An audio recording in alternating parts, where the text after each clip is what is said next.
ang bakura ni Aling Mela, marami siyang tanim na makukulay at magagandang halaman. Isang araw ay naisipan ni Kalayaan na yayain ang kanyang kalarong si Richard. Halika, tingnan mo ang ganda ng kulay ng mga bulaklak na iyon. Tara, pumitas tayo. Go.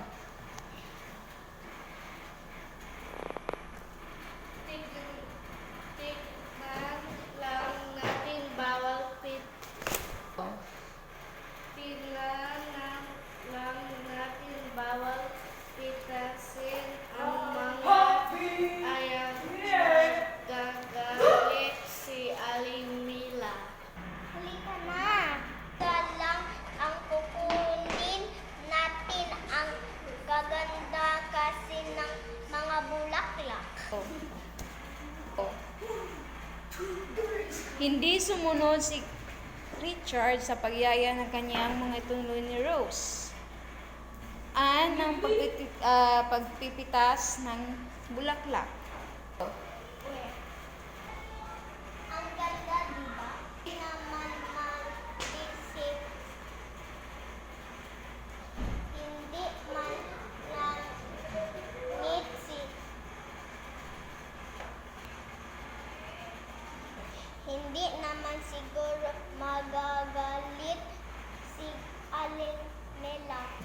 Maya-maya ay dumating si Aling Mela na galing lamang sa tindahan para bumili ng tinapay. Naku! Kalayaan! Bakit mo pinitasin ang mga bulaklak? Hindi ka naman lang nagpaalam. Ang mga halaman at bulaklak ay magaganda sa ating kapaligiran. Isa pa, dapat ay nagpaalam ka sa may-ari. Sinabihan ko na po siya kanina na huwag pitasin ang mga bulaklak ninyo, Aling Mela. Huwag mo na natin ulitin yung ginagawa mo, ha?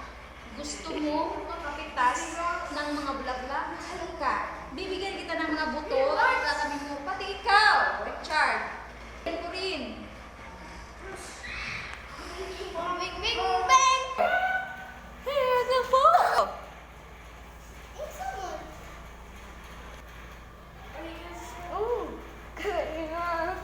Ang babae, Aling Mela. Oo nga.